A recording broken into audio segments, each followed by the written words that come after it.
नमस्कार। आज हम एक जानी पहचानी सी कहानी पर बात करेंगे, कंजूस सेठ की सीख। एक ऐसे सेठ की कहानी जिसके पास पैसा तो बहुत था, पर शायद मन की शांति नहीं थी।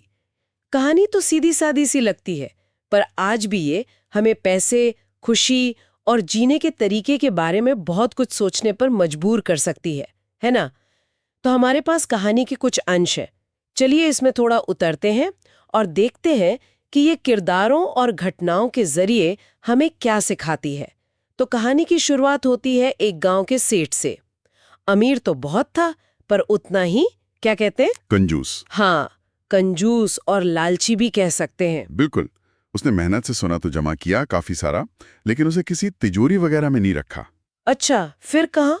एक पेड़ के नीचे, मतलब मटके में डालकर गाड़ दिया था। ओहो, जमीन में गाड़ दिया। हाँ, और रोज शाम को अकेले में जाकर वो सिक्के गिनता था। बस गिनता था, इस्तेमाल कभी नहीं। ये बात थोड़ी अजीब है।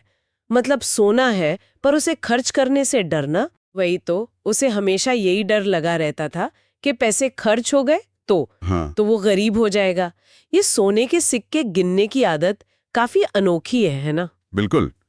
ये सिर्फ कंजूसी नहीं, हम्म, शायद एक तरह का गहरा डर दिखाता है।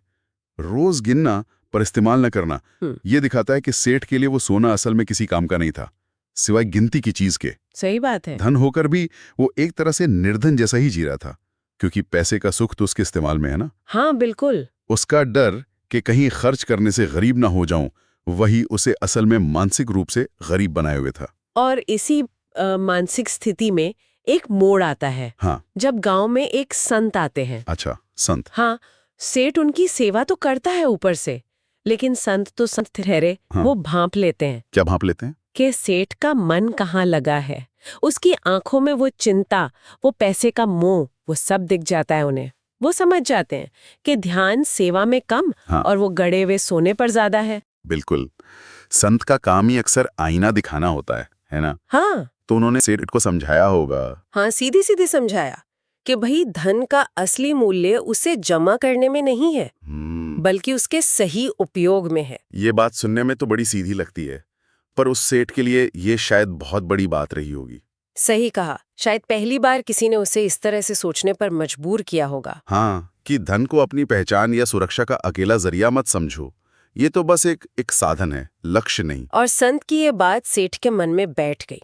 उसे शायद पहली बार ये लगा कि भाई अगर मैं ये सोना इस्तेमाल ही नहीं करूंगा तो इसके होने न होने का क्या मतलब। सही, मिट्टी बराबर हुआ फिर तो। हाँ, तो उसे एहसास हुआ कि सच्ची खुशी शायद ऐसे नहीं मिलेगी, और यहीं से उसका बदलना शुरू होता है। अच्छा, तो उसने क्या किया फिर? सिर्फ सोचा या कुछ किया भी? नहीं नहीं, उसने वाकई कदम उठाए।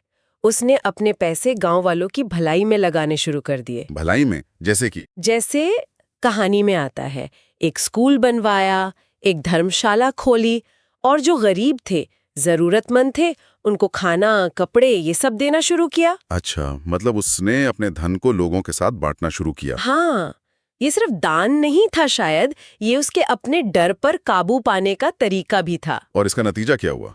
क्या वो खुश हुआ? कहानी तो यही बताती है कि धीरे धीरे सेठ का मन शांत हो गया। वो चिंता, वो डर, वो कम होने लगा और वो सचमुच खुश रहने लगा।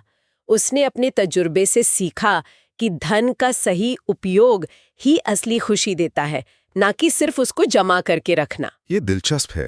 तो मतलब पैसा बांटने से खुशी मिली? या शायद उस डर से निकलने से मिली। हाँ, ये ज्यादा सही लगता है। देखिए, सिर्फ पैसा बांटना शायद काफी ना हो। कहानी का सार यह है कि सेठ ने धन के प्रति अपना नजरिया बदला। नजरिया बदला, हाँ। उसने धन को अपनी पहचान और सुरक्षा का प्रतीक मानने की बजाय उसे समाज और खुद की बेहतरी के लिए एक टूल की तरह इस्तेमाल किया। एक उपकरण की तरह। हाँ, खुशी शायद बांटने के काम से ज्यादा उस डर और मोह से आजादी पाने में थी जो उसे जकड़े हुए था।